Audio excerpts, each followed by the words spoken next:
from the blackest corners of your mind, they call, pulling you deep into shadow, twisting your senses, keeping you from sleep. It's time to face your darkest fears. This is Tales to Terrify.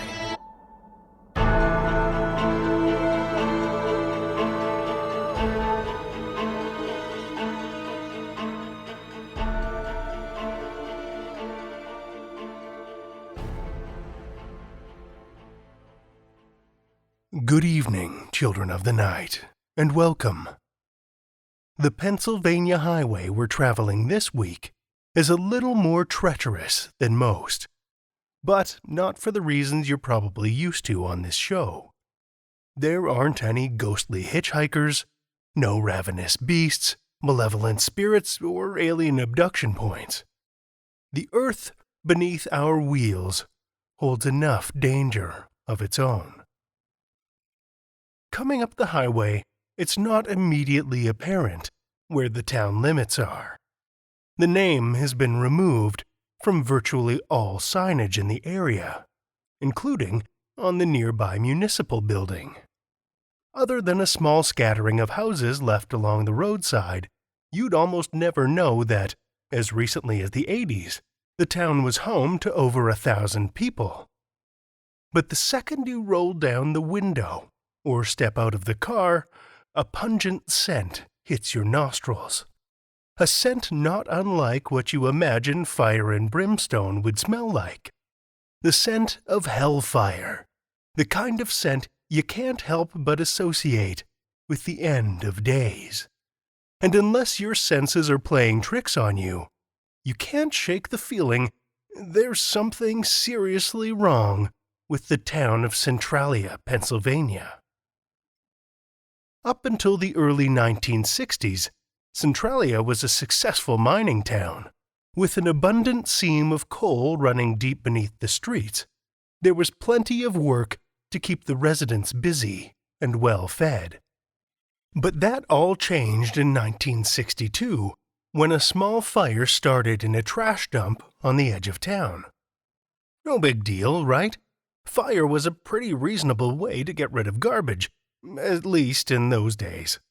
Although, if you're going to burn garbage in a town whose highly combustible livelihood runs close beneath the surface, you might want to make sure you're nowhere near an open coal seam before you strike that match.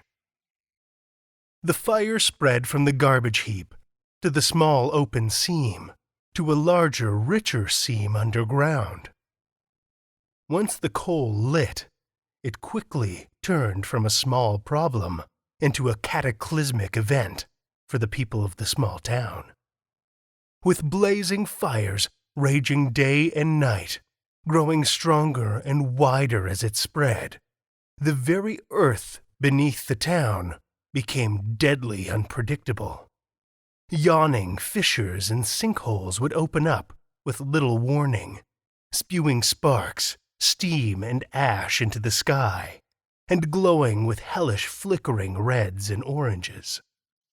While many of the people caught in these sinkholes managed to escape with little more than a broken ankle or twisted knee, one incident really hammered home for remaining residents that it may be time to give up the ghost and move on. On Valentine's Day of 1981, Florence Domboski sent her 12-year-old son, Todd, out on an important mission.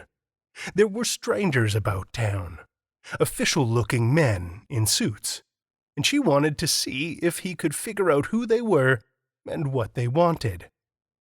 As Todd headed out into the yard and started down the street, he spotted a wisp of smoke rising from the ground beside a tree. Curious, he wandered over. The fires had been burning underground for nearly 20 years at this point, and he knew not to get too close. But with the outsiders poking around town, his curiosity was running high. Todd made his way over and peered down at the small tendrils whispering up through the grass. And then, with a sudden rushing sound, Todd was swallowed up to his knees in muddy, smoking soil. Panic immediately seized him, and his first instinct was to pull himself out as quickly as possible. But as he scrambled to climb free, the mud held him fast, and his struggling only caused the hole to widen and deepen. Soon he was slipping below the surface, deep into the steaming earth. His hands scrabbled at the dirt as he sank, at first finding nothing but rocks and loose soil that he pulled down on top of him, and then finally something hard and ropey, an exposed tree root. He grasped it with all of his strength and stopped his fall, for the moment. But he could feel the hot, poisonous air of the burning mine rushing beneath his dangling feet, and the immenseness of a hungry infernal chasm yawning from below. Heart-pounding, he did the only thing he could. He yelled, screamed for help to anyone that could hear. Anyone that might be passing by. Anyone within earshot. Panic strained his vocal cords to their limit, and just as his voice began to falter, a head peered over the lip of the hole above him. A frightened, familiar face. His cousin Eric. Lying down on his stomach, Eric managed to reach down and just barely grab hold of one of Todd's hands. Then, slowly and carefully, with Eric's help, Todd scrambled and clawed his way out of the pit. A plume of smoke, ash, and noxious gases wafting up behind him as he cleared the edge. The two quickly backed away from the hole and then collapsed to the grass, panting and wheezing. Todd was lucky. Luckier than a lot of other creatures that had fallen prey to the ravenous inferno beneath Centralia. A brother and sister who grew up there recounted the tale of their neighbor's cat. They had been playing on the swing set in their backyard, not paying much mind to the cat who watched them from beside the fence. One moment, they noticed the grass beneath the cat had suddenly browned, and the next, the cat was gone, and no amount of digging managed to unearth it. Others have found the carcasses of larger animals, such as deer, half submerged in the earth, their hindquarters charred and smoking. Likely the biggest sinkhole, though, is also the place to see the worst of the venting, an entire collapsed section of Highway 61, conveniently located right near the cemetery. Despite everything the town had gone through since the first spark ignited in 1962, it took quite a while for the residents of Centralia to give up on the town entirely. In fact, there are a handful of people, 5 as of 2017 to be exact, that still live in the ghost town. But with no signage, no services, and not even a postal code, it's hard for those remaining few not to feel like ghosts themselves. The infamy of the town has made it a target for dark tourists and vandals, much to the frustration of the few people who still live there. But it's been immortalized not just in reputation. A town perpetually shrouded in smoke and drifting ash, situated above an eternally burning fire. If that sounds familiar, you've probably either played the games or watched the movies. And yes, the eerie town of Silent Hill is directly inspired by Centralia. Lucky for us, though, I don't think we're likely to find any twisted horrors roaming the empty streets. At least, probably not. Now, let's part the mists and find some horrors of our own, shall we? Our first story for the evening comes from Mike Allen. Mike Allen's horror story collection, Unseeming, was described as seriously unnerving fun by none other than Thomas Ligotti. By day, he writes the arts column for his city's newspaper. By night, he spins dark fables. An author, editor, and publisher, Mike Allen has been a finalist for the Nebula, Shirley Jackson, and World Fantasy Awards. His other books include dark fantasy novel The Blackfire Concerto and short story collection The Spider Tapestries. He lives in Roanoke with his artist wife and frequent co-editor Anita, his cat Pandora, and many varieties of spiders. Learn more about him as a writer at descentintolight.com and a publisher at mythicdelirium.com, and as both at Mythic Delirium on Twitter. Children of the Night, join me for Mike Allen's Drift from the Windrows, first published in Tomorrow's Cthulhu, Stories at the Dawn of Posthumanity, 2016.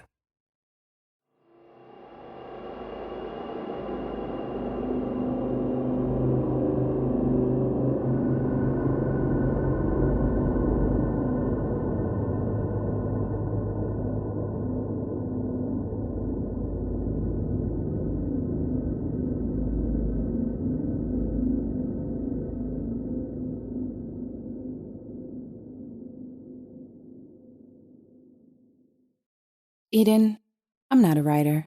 Not like you are. You touch a keyboard and I swear 5,000 words drop out in 30 seconds. Not for me. I type fast, yes, but I will never have so much to say. Not all at once like that. Truth is, I'm not much of a talker either. You know that, right? What's happening right now, with the words coming from me so easy, that's got to be the state I'm in. My nerves, the chemicals in the air, all those sounds in the other room. Maybe it's easier that I'm just talking to my laptop. I'm glad I can't see my reflection in the screen. I don't think I could record this if I could see my own face, even though it's for you. I need you to understand what all that pain means, what it's for. I hope my words are clear. It's hard to tell. I can barely hear my own voice. My boss can probably hear me out here. I don't think she cares. Oh, gods. I wish I had known how much you hated San Morta before we started sleeping together. But when I told you where I worked, you didn't say anything. Why? Wait. I remember. You told me why you didn't say anything. Because you wanted me that bad. Because you didn't want to scare me off.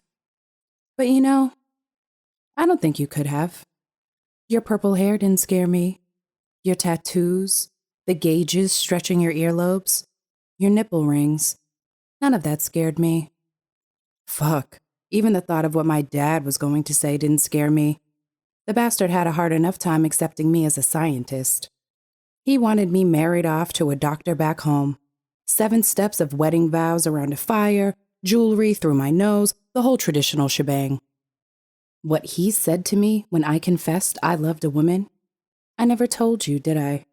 You asked me, and I told you not to make me speak of it.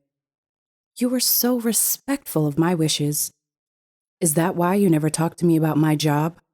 You knew I'd tell you not to write what you planned to write. Never, ever to do it. And you didn't want to give me the chance to object. Is that it? You confuse me so much.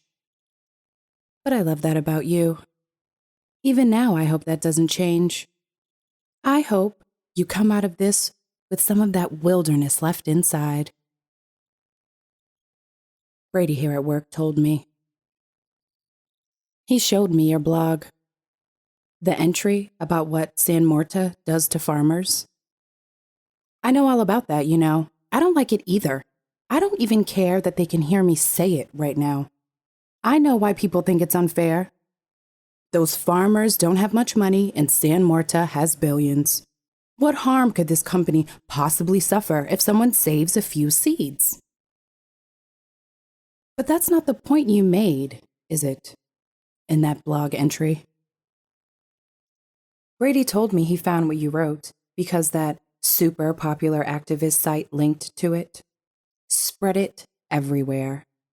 His eyes were so wide watching me as I read your blog entry on his screen because he thought he was looking at a dead woman, that you and I were both as good as dead.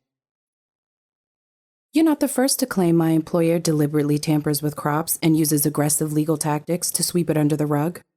But what you blogged about why they do it, you had to know they would come straight to me, that I would have to answer for your words. In all my soul, I can only find the will to forgive you because you couldn't possibly have imagined the consequences. If I'm to survive, if we are to survive, I can never ever let them lose their faith in me. Know I came home to you that day with a heavy heart. Please know that. Please. Sorry, I lost my breath. I think I might have fainted. It smells like asphalt in here. No, so much worse. Like, there's a tar pit from prehistoric days in my boss's office, and it exhaled all its ghosts into this waiting room. There's a sweet smell inside the tar, like honeysuckle, like you, and it gets stronger every time I hear your voice through that door.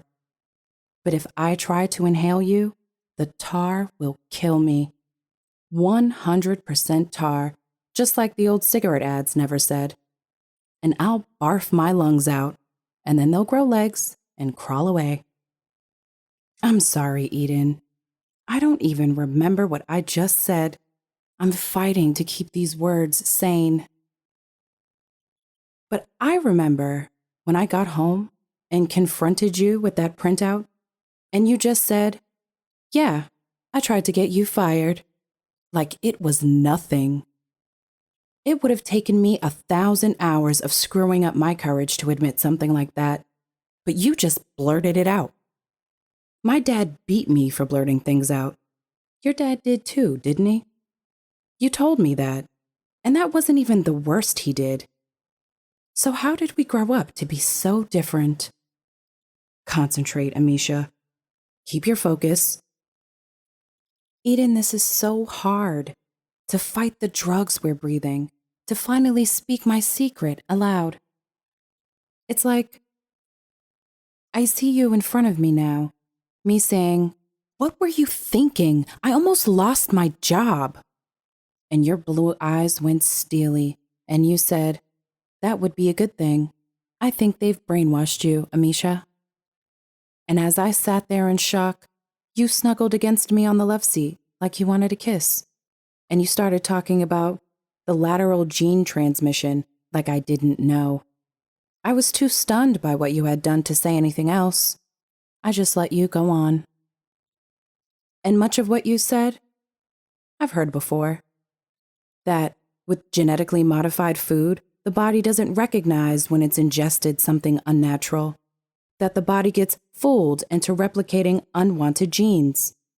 I couldn't help but laugh when your eyes went all wide and serious and you told me, "They've proven that the mutant cells start clustering in our reproductive organs first, so children are born with that modified DNA already a part of them."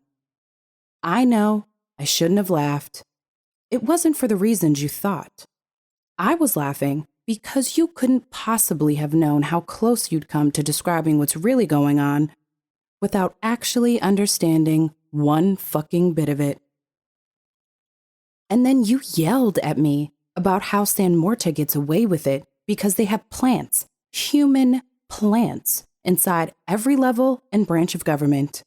And I know I shouldn't have kept laughing, but then you grabbed me and shook me. How could you do that? You know all about what my dad did to me when I was 8. I trusted you with that. Did you do it deliberately? To hurt me the way my dad would hurt me, so I'd heal like a good little dog? You're the first person I've known who I ever felt I could be intimate with. And I even told you that you make me feel safe. Sorry, Eden. Doesn't matter now. but I keep forgetting what's important because of the atmosphere in here. It's so thick with the mother's musk. It's like my brain isn't even attached to my body anymore. Is this thing still recording? It is, bless the stars. I had to show you that you had it all wrong. It's a miracle I was even allowed to come home to you. And I admit it broke my heart in a completely irrational way that you agreed so readily to a tour of our lab.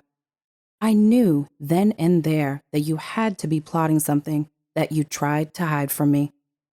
But at the same time, you made me so happy because I knew then you had a chance. We had a chance. Oh no. What? Wait, Mother, I'm not finished. Don't, Eden, I love you. She let me go. Looks like my laptop is still working. She didn't touch it. I don't think she cares about our lives. I mean, our day-to-day lives. And that's why I have hope. I hope what she took from me will help you. I hope they'll make the things the mother is going to do to you proceed easier. This stench, it's so thick. It makes my head light. I don't know if I'm talking to you or dreaming it all. Funny that I remember this now. I did worry that you'd be disappointed at how mundane this place is. You know, our labs. They don't look much different than what you'd find in the biology department at Ferris University. Sorry, I shouldn't laugh, especially now. I just remembered your shout of F you every time I said that name. Fact is, our labs look junkier. Ha! And you know, the place of all evil, as you call it, is just a big greenhouse on the roof, where we keep all the varieties of plants we're studying to see what gene combinations show promise. It's really important what we do. The heirloom seeds you yammer on about, the world is undergoing drastic changes. I have inklings of what's going to happen, and I still struggle to imagine it. The weather turning haywire won't account for even a fraction of how this planet will transform, what humans will endure. But we'll still need to grow food. We have to adapt our crops. I don't hear those sounds anymore. Maybe it's over. Or maybe my senses have stopped working. But my laptop is here. I can touch its warm screen. The little line that the recording program displays keeps pulsing as I speak. Did I say something about how the mother doesn't care? None of them care about our daily lives. My coworkers might care, but they're not the ones that matter. These creatures only care about the big picture and where we fit in it. But Eden, you were all about the big picture too. Of course you planned to put everything you found in your blog. I knew you had a camera hidden in that purse. You never carry a purse. Did someone from the activist website give that to you? Fact is, I could read your thoughts like a picture book. If I lost my job because of your expose, if you wrecked my career, I'd be free of this place, and you could deprogram me lovingly. And I'd see that you did it all for love and love you even more. What I kept thinking about, though, when I led you to my boss's office, was how you grabbed me by the neck and shook me. Like my father did because I wouldn't do what he wanted. So many years I would sit on his lap and he would sing to me so beautifully in Hindi, and I would wish I knew the words. I had no warning what was waiting inside him. Or you. But I do forgive you. Some part of me, though, must hate the thought of happiness for us. Because there was a perverse part of my mind that desperately wanted you to catch on. The way all my coworkers treated you better than any real science journalist would ever be treated. All smiles and happy to show you everything, even though you're nothing more than an angry woman with your own little angry blog. The way they just smiled and kept chatting about how we use traditional cross-pollinating when you couldn't hide your boredom anymore. The way my boss greeted you like an old friend after the things you wrote. She looked her dapper best, I tell you that. I can't believe how pretty she can be sometimes. It's all about her mood, I think, how she wants you to feel. I could tell you were responding to that aspect of her power too, Eden. But how could you help yourself? No one can, really. Sometimes, I think my boss is just another human taken deeper into the mother's mystery than all the rest of us. Sometimes, I think she's a piece of the mother, an independent aspect. What I think is irrelevant. No one can resist her charms. When she selects someone to interview here, you can bet they'll show up on time. But it's how they respond to her boss that's important. Whether they understand and comply, like I did, or try to fight back, or start shrieking. My boss's boss, the mother, she was waiting for you in the room beyond the office. They told me I wasn't allowed to say anything about her, that I had to let her introduce herself. My boss was weaving her spell of words. You didn't notice when the mother started attaching her limbs to you. I did. I couldn't say anything. Eden, I'm so sorry. I was hoping you wouldn't scream. I grew up reading comic books about the many-armed Hindu gods. Sometimes, when the mother takes me, I close my eyes and imagine it's Parvati embracing me, preparing me for the times ahead.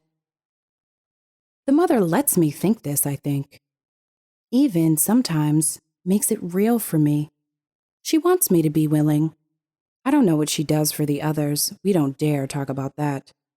I wouldn't even speak it aloud now if anyone else was here. I guess you could say the same thing you tried to do to me, set up an ambush to force me off the team, I had to do to you. Otherwise, our lives were forfeit. When I went to the mother to answer for what you'd done and she took me in her arms, I showed her how useful you could be, filled my mind with visions of all the things you could do for her when she taught you the right way to think. How your voice on our side would make our cause easier. Thank the gods I saw that she agreed, that you would be spared. She showed me what she had in mind for you. I didn't see any other choice. The mother isn't like you, or like Dad. She's been honest with all of us here about the harm that lies inside of her. The mother isn't like you, or like Dad. She's been honest with all of us here about the harm that lies inside her. Eden, you are absolutely right about some things. You wrote that the reason San Morta denies that its GMOs cause genetic drift in humans isn't blind stupidity or bureaucratic incompetence. You said they're doing it deliberately and that they want it to spread. This is true. You almost even grasped the reason why. You wrote that it was for population control, that the group you're in touch with believes the intruder genes will make everyone more docile, more vulnerable to disease, more dependent on government. They'll cause changes, all right. I can't think about it because it makes me feel so sick I want to vomit myself inside out. The mother is just one of multitudes. She and the ancient things she calls kindred are kind in their own way. When they make themselves known, they don't want bloodshed. They want to claim this world peacefully. The things they can do with their minds, the ways their forms can change, we can't hurt them. Their bodies, most of what they are doesn't even exist in this dimension. There is nothing we can do to stop them. Those of us who are useful, those of us who understand and show that we are with them, we have a chance at lives, at futures. A slim chance, but a chance. Those who resist, who don't understand, who are not useful, they will just be crops.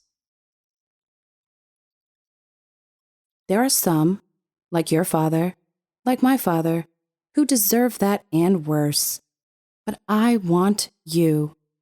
I want to spend the rest of my life with you. I want you to be with me when this future comes. It's the only hope I have that it will be bearable. The smells are fading. Those sounds you were making, they've stopped. The mother promised me you would still be you when she was done, that you would still look like you, even, to some degree, still think like you. Oh, I hope she's kept her promise. If there's something left in you that questions what I've done, I'll play this because I won't be able to say these things to your face. But I hope I don't need it. I hope I can just delete it and never worry about us again. I love you.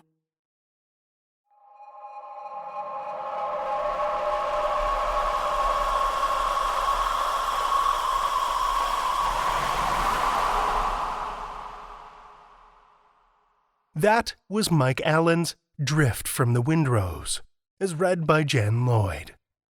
Thank you, Jenn. Our second story comes from Mary E. Wilkins Freeman. Freeman was born in Randolph, Massachusetts in 1852. She began writing stories while still a teenager, but her career as a short story writer took off when she won first place in a short story contest with her submission, The Ghost Family. When the supernatural caught her interest, the result was a group of short stories which combined domestic realism with supernaturalism, and these have proved very influential. She produced more than 24 volumes of published short stories and novels. Her stories deal mostly with New England life and are considered among the best of their kind. After living in both Vermont and Massachusetts, Mary settled with her husband in New Jersey, where she became a local celebrity for her writing, despite occasionally publishing satirical fictional representations of her neighbors. Her husband suffered from alcoholism and an addiction to sleeping powders, and had a reputation for driving fast horses and womanizing. He was committed to the New Jersey State Hospital for the Insane in Trenton, and the two legally separated a year later. After his death, he left the majority of his wealth to his chauffeur and only $1 to his former wife. In April 1926, Freeman became the first recipient of the William Dean Howells Medal for Distinction in Fiction from the American Academy of Arts and Letters. Freeman died in 1930 at the age of 77. Listen with me, children of the night, to Mary E. Wilkins Freeman's The Vacant Lot.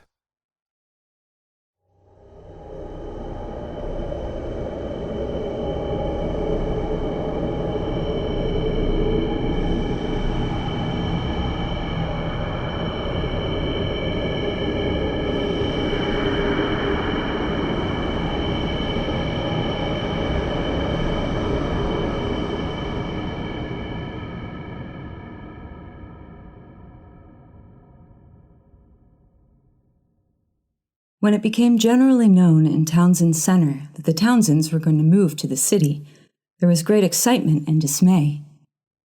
For the Townsends to move was about equivalent to the towns moving. The Townsend ancestors had founded the village 100 years ago. The first Townsend had kept a wayside hostelry for man and beast, known as the Sign of the Leopard. The signboard, on which the leopard was painted a bright blue, was still extant, and prominently so, being nailed over the present Townsend's front door. This Townsend, by name David, kept the village store. There had been no tavern since the railroad was built through Townsend Center in his father's day. Therefore, the family, being ousted by the March of Progress from their chosen employment, took up with a general country store as being the next thing to a country tavern, the principal difference consisting in the fact that all the guests were transients, never requiring bedchambers, securing their rest on the tops of sugar and flour barrels and codfish boxes, and their refreshment from stray nibblings at the stock in trade, to the profitless deplenishment of raisins and loaf sugar and crackers and cheese. The flitting of the Townsends from the home of their ancestors was due to a sudden access of wealth from the death of a relative, and the desire of Mrs. Townsend to secure better advantages for her son George, 16 years old, in the way of education, and for her daughter Adriana, 10 years older, better matrimonial opportunities. However, this last inducement for leaving Townsend Center was not openly stated, only ingeniously surmised by the neighbors. Sarah Townsend don't think there's anybody in Townsend Center fit for her Adriana to marry, and so she's going to take her to Boston to see if she can't pick up somebody there, they said. Then they wondered what Abel Lyons would do. He had been a humble suitor for Adriana for years, but her mother had not approved, and Adriana, who was dutiful, had repulsed him delicately and rather sadly. He was the only lover whom she had ever had, and she felt sorry and grateful. She was a plain, awkward girl, and had a patient recognition of the fact. But her mother was ambitious, more so than her father, who was rather pugnaciously satisfied with what he had, and not easily disposed to change. However, he yielded to his wife, and consented to sell out his business and purchase a house in Boston and move there. David Townsend was curiously unlike the line of ancestors from whom he had come. He had either retrograded or advanced, as one might look at it. His moral character was certainly better, but he had not the fiery spirit and eager grasp at advantage which had distinguished them. Indeed, the old Townsends, though prominent and respected as men of property and influence, had reputations not above suspicions. There was more than one dark whisper regarding them handed down from mother to son in the village, and especially was this true of the first Townsend, he who built the tavern bearing the sign of the Blue Leopard. His portrait, a hideous effort of contemporary art, hung in the garret of David Townsend's home. There was many a tale of wild roistering, if no worse, in that old roadhouse, and high stakes, and quarreling in cups and blows, and money gotten in evil fashion, and the matter hushed up with a high hand for inquirers by the imperious Townsends, who terrorized everybody. David Townsend terrorized nobody. He had gotten his little competence from his store by honest methods, the exchanging of sterling goods and true weights for country produce and country shillings. He was sober and reliable, with intense self-respect and a decided talent for the management of money. It was principally for this reason that he took great delight in his sudden wealth by legacy. He had thereby greater opportunities for the exercise of his native shrewdness in a bargain. This he evinced in his purchase of a house in Boston. One day in spring, the old Townsend house was shut up. The Blue Leopard was taken carefully down from his lair over the front door. The family chattels were loaded on the train, and the Townsends departed. It was a sad and eventful day for Townsend Center. A man from Bar had rented the store. David had decided at the last not to sell, and the old familiars congregated in melancholy fashion and talked over the situation. An enormous pride over their departed townsman became evident. They paraded him, flaunting him like a banner in the eyes of the new man. "David is awful smart," they said. "There won't nobody get the better of him in the city if he's lived in Townsend Center all his life. He's got his eyes open. Know what he paid for his house in Boston? Well, sir, that house cost $25,000, and David, he bought it for $5. Yes, sir, he did." "Must have been some out about it," remarked the new man, scowling over his counter. He was beginning to feel his disparaging situation. "Not an ounce, sir. David made sure on it. Catch him getting bit. Everything was an apple pie order, hot and cold water and all, and in one of the best locations of the city, real high up street. David, he said the rent in that street was never under $1,000. Yes, sir, David, he got a bargain, $5,000 for a $25,000 house." "Some out about it," growled the new man over the counter. However, As his fellow townsmen and allies stated, there seemed to be no doubt about the desirableness of the city house which David Townsend had purchased, and the fact that he had secured it for an absurdly low price. The whole family were at first suspicious. It was ascertained that the house had cost a round sum only a few years ago.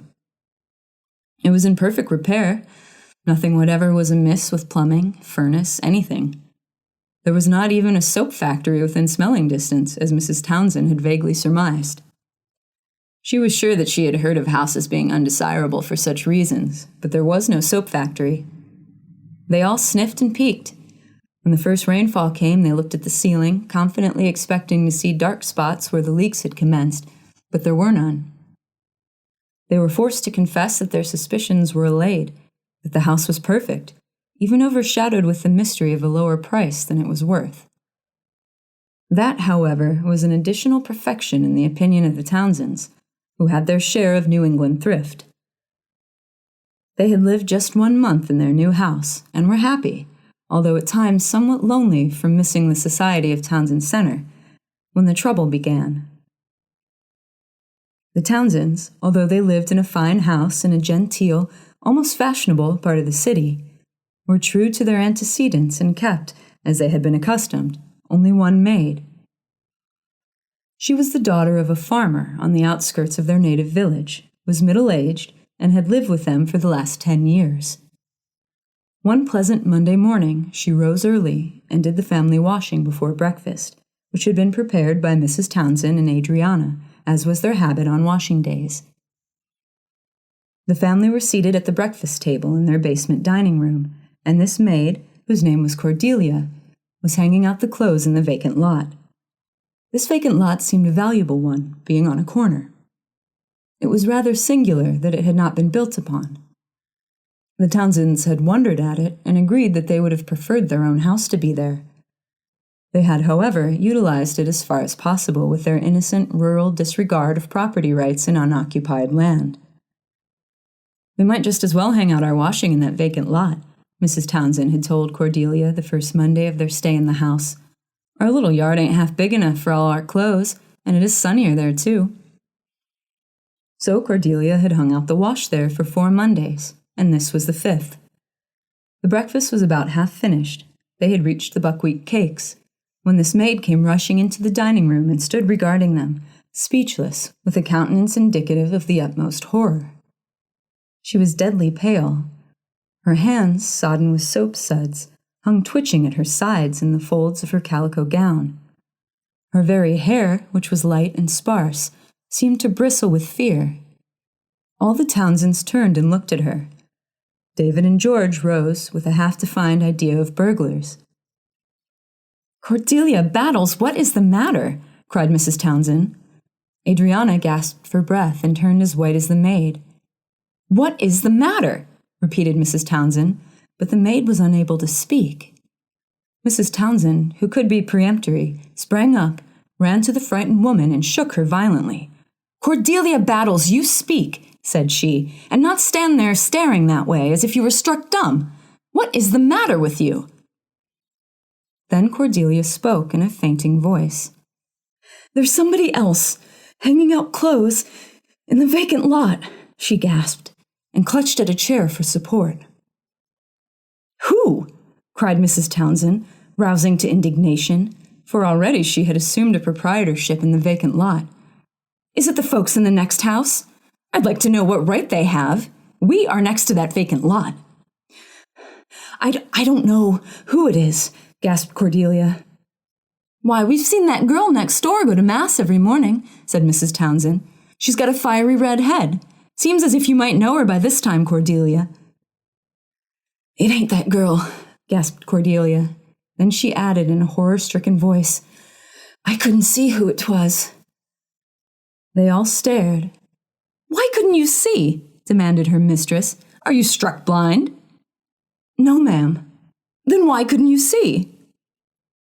"All I could see was—" Cordelia hesitated, with an expression of the utmost horror. "Go on," said Mrs. Townsend impatiently. "All I could see was the shadow of somebody, very slim, hanging out the clothes, and What? I could see the shadows of the things flapping on their line. You couldn't see the clothes?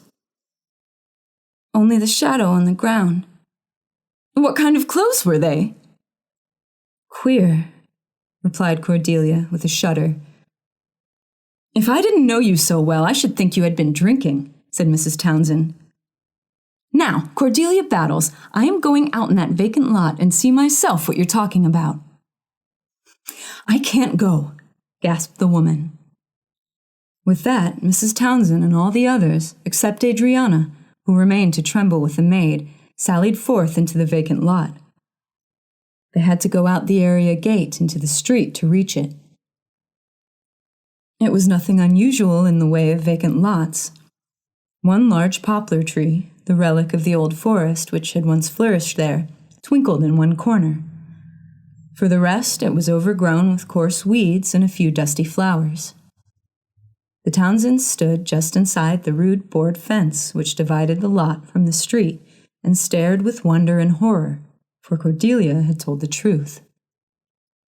They all saw what she had described, the shadow of an exceedingly slim woman moving along the ground with upstretched arms, the shadows of strange, nondescript garments flapping from a shadowy line.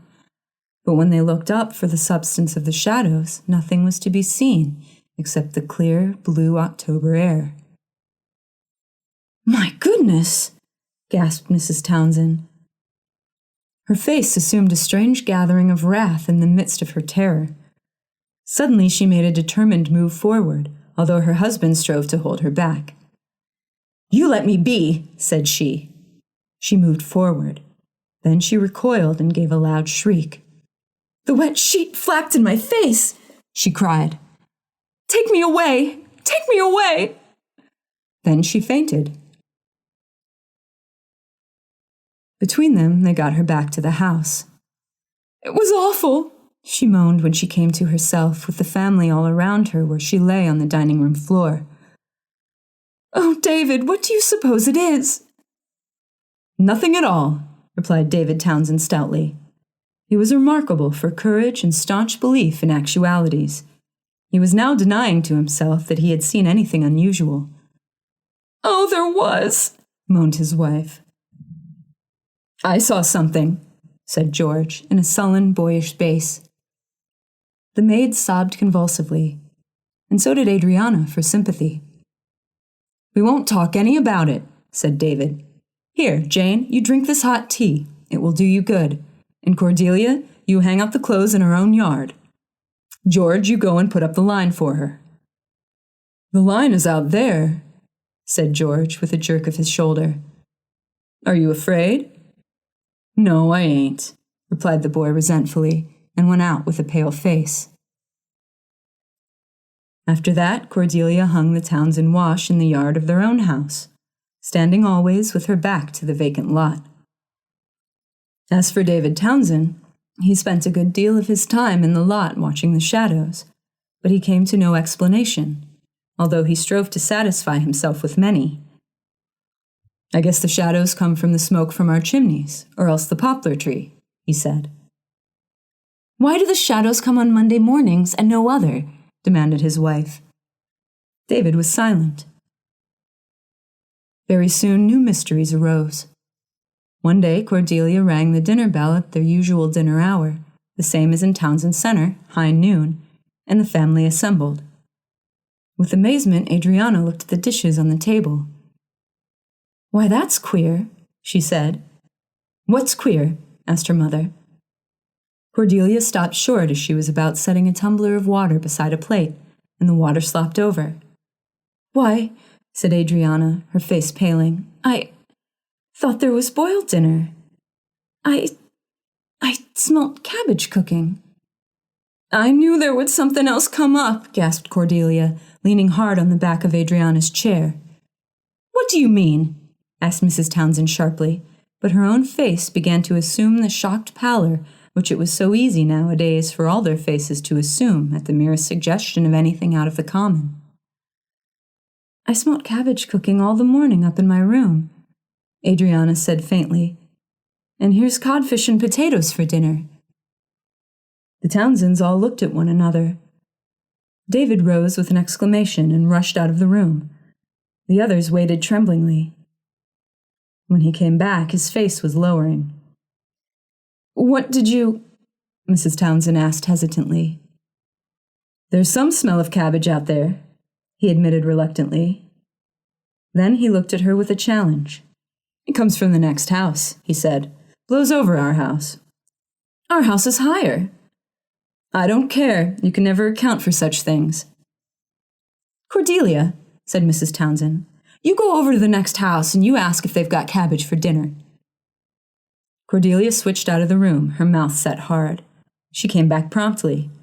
"Says they never have cabbage," she announced with gloomy triumph and a conclusive glance at Mr. Townsend. Their girl was real sassy. "Oh, Father, let's move away. Let's sell the house," cried Adriana in a panic-stricken tone. "If you think I'm going to sell a house that I got as cheap as this one because we smell cabbage in a vacant lot, you're mistaken," replied David firmly. "It isn't the cabbage alone," said Mrs. Townsend. "And a few shadows," added David. "I'm tired of such nonsense. I thought you had more sense, Jane." "One of the boys at school asked me if we lived in the house next to the vacant lot on Wells Street, and whistled when I said yes," remarked George. "Let him whistle," said Mr. Townsend. After a few hours, the family, stimulated by Mr. Townsend's calm, common sense, agreed that it was exceedingly foolish to be disturbed by a mysterious odor of cabbage. They even laughed at themselves. "I suppose we have got so nervous over those shadows hanging out clothes that we notice every little thing," conceded Mrs. Townsend. "You will find out some day that that is no more to be regarded than the cabbage," said her husband. "You can't account for that wet sheet hitting my face," said Mrs. Townsend doubtfully. "You imagined it. I felt it." That afternoon, things went on as usual in the household until nearly 4 o'clock. Adriana went downtown to do some shopping. Mrs. Townsend sat sewing beside the bay window in her room, which was the front one in the 3rd story. George had not got home. Mr. Townsend was writing a letter in the library. Cordelia was busy in the basement. The twilight, which was coming earlier and earlier every night, was beginning to gather, when suddenly there was a loud crash which shook the house from its foundations. Even the dishes on the sideboard rattled, and the glasses rang like bells. The pictures on the walls of Mrs. Townsend's room swung out from the walls, but that was not all. Every looking-glass in the house cracked simultaneously, as nearly as they could judge, from top to bottom, then shivered into fragments over the floors. Mrs. Townsend was too frightened to scream. She sat huddled in her chair, gasping for breath, her eyes rolling from side to side in incredulous terror, turned toward the street. She saw a great black group of people crossing it just in front of the vacant lot. There was something inexpressibly strange and gloomy about this moving group. There was an effect of sweeping, wavings, and foldings of sable draperies and gleams of deadly white faces. Then they passed. She twisted her head to see, and they disappeared in the vacant lot. Mr. Townsend came hurrying into the room and looked at once angry and alarmed. "Did you fall?" he asked inconsequently, as if his wife, who was small, could have produced such a manifestation by a fall. "Oh, David, what is it?" whispered Mrs. Townsend. "Darned if I know," said David. "Don't swear, it's too awful." "Oh, see the looking-glass, David." "I see it. The one over the library mantel is broken, too." "Oh, it is a sign of death." Cordelia's feet were heard as she staggered on the stairs. She almost fell into the room. She reeled over to Mr. Townsend and clutched his arm. He cast a sidewise glance, half furious, half commiserating, at her. "Well, what is it all about?" he asked. "I don't know. What is it? Oh, what is it? The looking-glass in the kitchen is broken. All over the floor. Oh, what is it?" "I don't know any more than you do. I didn't do it." "Looking-glass is broken as a sign of death in the house," said Cordelia. "If it's me, I hope I'm ready. But I'd rather die than be so scared as I've been lately." Mr. Townsend shook himself loose and eyed the two trembling women with gathering resolution. "Now look here, both of you," he said. "This is nonsense. You'll die sure enough of fright if you keep on this way. I was a fool myself to be startled. Everything it is an earthquake." "Oh, David," gasped his wife, not much reassured. "It is nothing but an earthquake," persisted Mr. Townsend. "It acted just like that. Things always are broken on the walls, and the middle of the room isn't affected.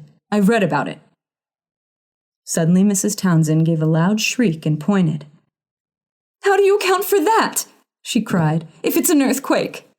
"Oh, oh, oh." She was on the verge of hysterics. Her husband held her firmly by the arm as his eyes followed the direction of her rigid pointing finger. Cordelia looked also, her eyes seeming converged to a bright point of fear. On the floor in front of the broken looking-glass lay a mass of black stuff in a gruesome long ridge. "It's something you dropped there," almost shouted Mr. Townsend. "It ain't. Oh!" Mr. Townsend dropped his wife's arm and took one stride toward the object.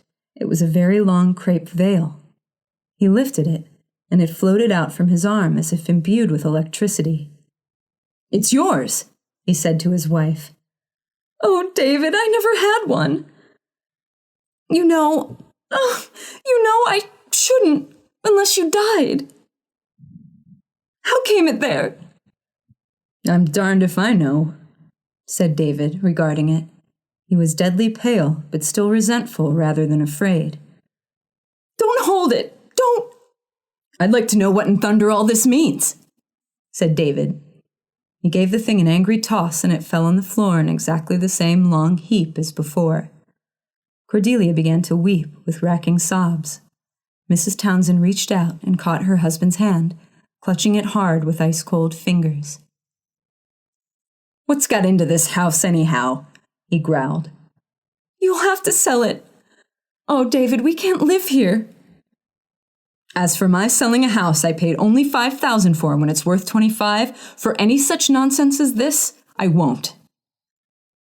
David gave one stride toward the black veil, but it rose from the floor and moved away before him across the room at exactly the same height, as if suspended from a woman's head.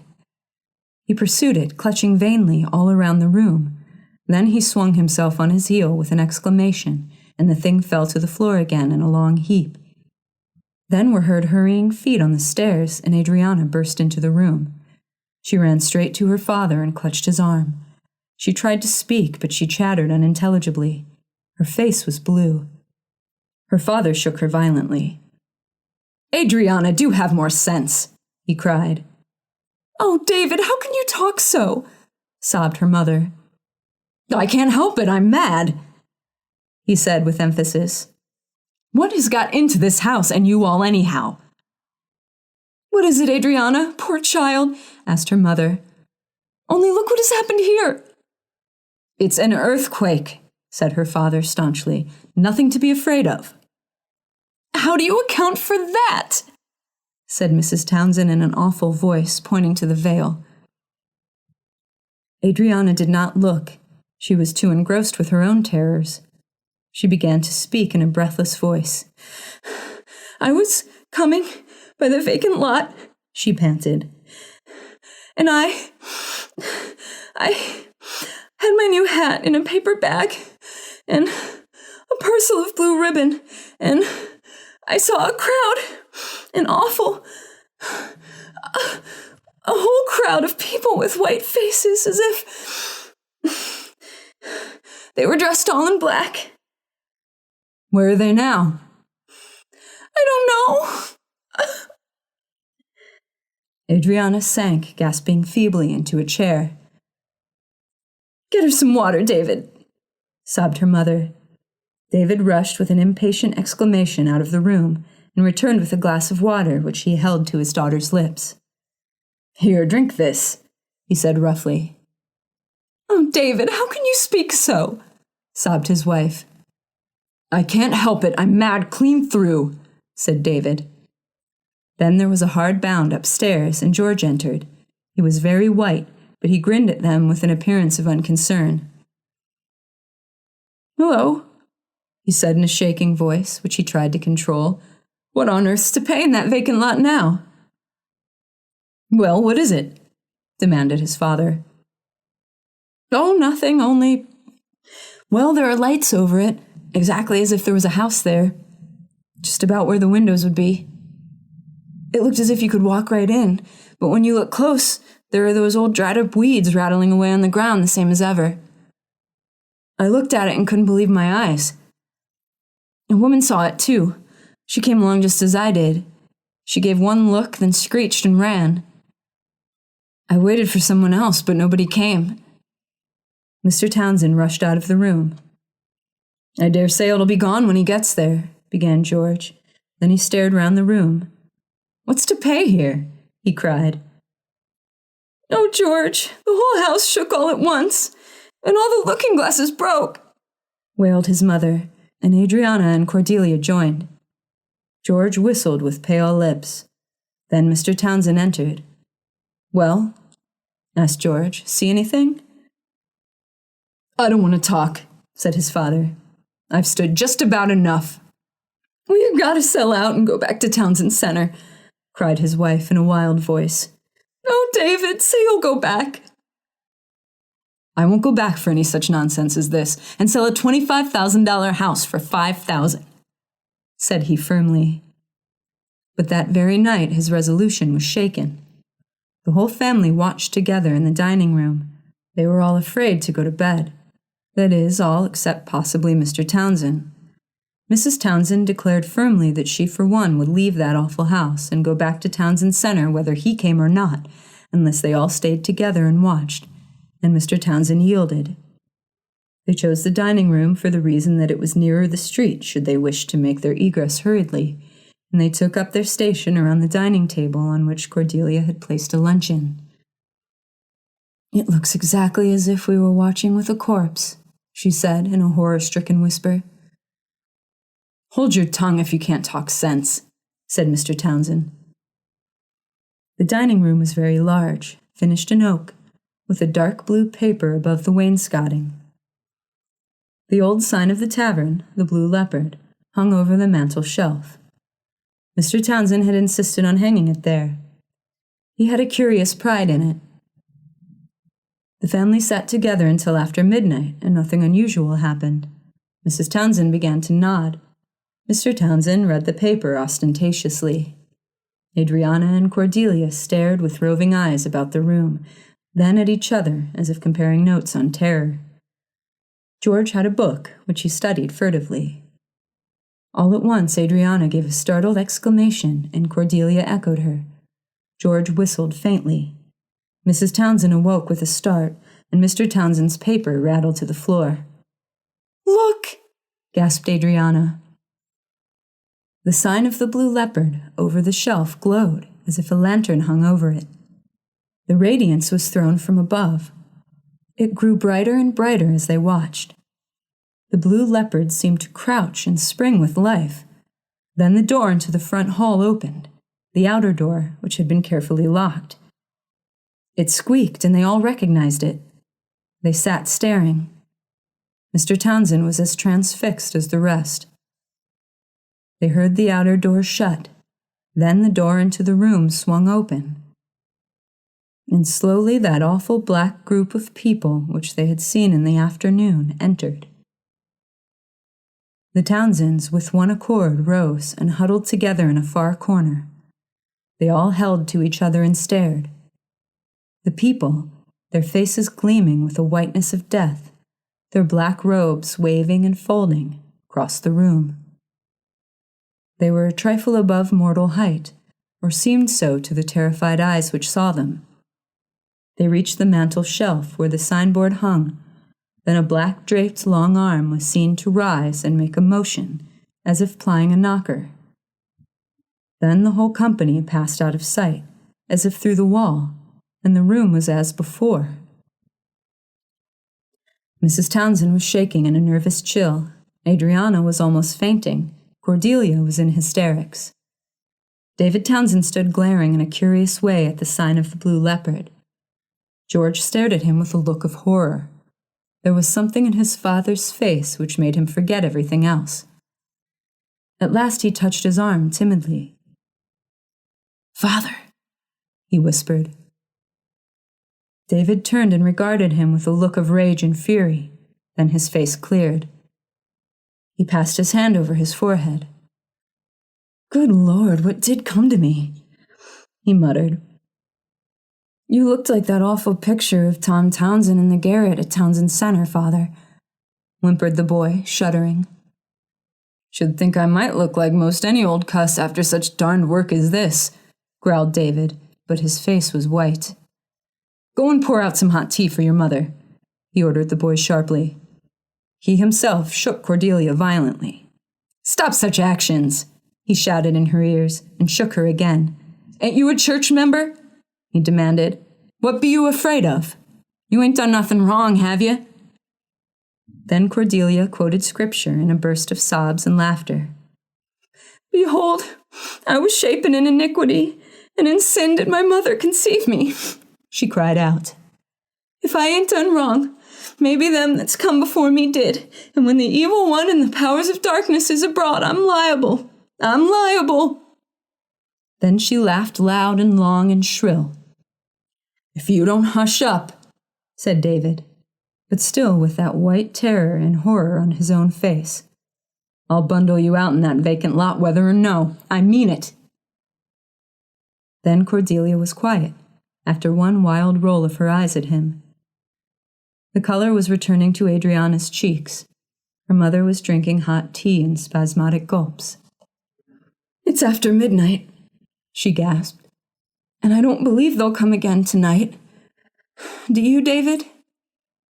"No, I don't," said David conclusively. "Oh, David, we mustn't stay another night in this awful house." "We won't. Tomorrow we'll pack off bag and baggage to Townsend Center, if it takes all the fire department to move us," said David. Adriana smiled in the midst of her terror. She thought of Abel Lyons. The next day, Mr. Townsend went to the real estate agent who had sold him the house. "It's no use," he said. "I can't stand it. Sell the house for what you can get. I'll give it away rather than keep it." Then he added a few strong words as to his opinion of parties who sold him such an establishment. But the agent pleaded innocent for the most part. "I'll own I suspected something wrong when the owner, who pledged me to secrecy as to his name, told me to sell that place for what I could get and did not limit me. I had never heard anything, but I began to suspect something was wrong. Then I made a few inquiries and found out there was a rumor in the neighborhood that there was something out of the usual in that vacant lot. I had wondered myself why it wasn't built upon. There was a story about its being undertaken once, and the contract made, and the contractor dying. Then another man took it, and one of the workmen was killed on his way to dig the cellar, and the others struck. I didn't pay much attention to it. I never believed much in that sort of thing anyhow, and then, too, I couldn't find out that there had been anything wrong about the house itself, except as the people who had lived there were said to have seen and heard queer things in the vacant lot. So I thought you might be able to get along, especially as you didn't look like a man who was timid. And the house was such a bargain as I'd never handled before. But this, you tell me, is beyond belief. Do you know the names of the people who formerly owned the vacant lot?" asked Mr. Townsend. "I don't know for certain," replied the agent, "for the original owners flourished long before your or my day. But I do know that the lot goes by the name of the old Gaston lot." "What's the matter? Are you ill?" "No, it's nothing," replied Mr. Townsend. "Get what you can for the house. Perhaps another family might not be as troubled as we've been." "I hope you're not going to leave the city," said the agent urbanely. "I'm going back to Townsend Center as fast as steam can carry me after we get packed up and out of that cursed house," replied Mr. David Townsend. He did not tell the agent, nor any of his family, what had caused him to start when told the name of the former owners of the lot. He remembered all at once the story of a ghastly murder which had taken place in the Blue Leopard. The victim's name was Gaston, and the murderer had never been discovered.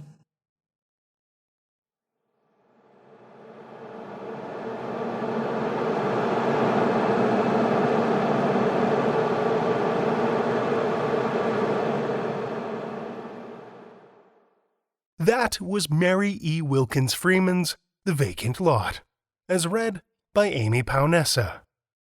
Amy Paonessa has been the producer and host of The Bloodlust, a horror movie review podcast since 2014. She has narrated stories for Knife Point Horror, Those Snowy Nights, and the Alexandria Archives. She's thrilled to narrate for Tales to Terrify, especially because she credits the podcast with reigniting her love of horror fiction. Amy lives just outside of Detroit with her lovely wife, 2 vicious 12-year-old attack dogs, and a fluffy orange cat who dominates them all. Thank you, Amy. Well, children of the night, the hour is late, and we've run out of stories to tell. For now. If you haven't already, we'd love your support over on Patreon or via PayPal on our website. Tales to Terrify is free to listen to, but it isn't free to produce. There's a lot of effort and care that goes into bringing you these terrifying tales each and every week. And a little donation can go a long way. Go to patreon.com/Tales to Terrify or donate via PayPal through the link near the bottom of our homepage. Also, like us or leave a review on Apple Podcasts, Spotify, or wherever else you listen to podcasts. Reviews are essential to keep us on the charts so that new listeners can find their way to our dark delights. Tales to Terrify is produced by Seth Williams, Pete Morcellino, Meredith Morgenstern, Julia Zellman, and myself, Drew Sebastini, with original theme by Nebulous Entertainment. Tales to Terrify is distributed under a Creative Commons Attribution Non-Commercial No Derivatives license. Join us again next week as we dig deep into darkness with more Tales to Terrify.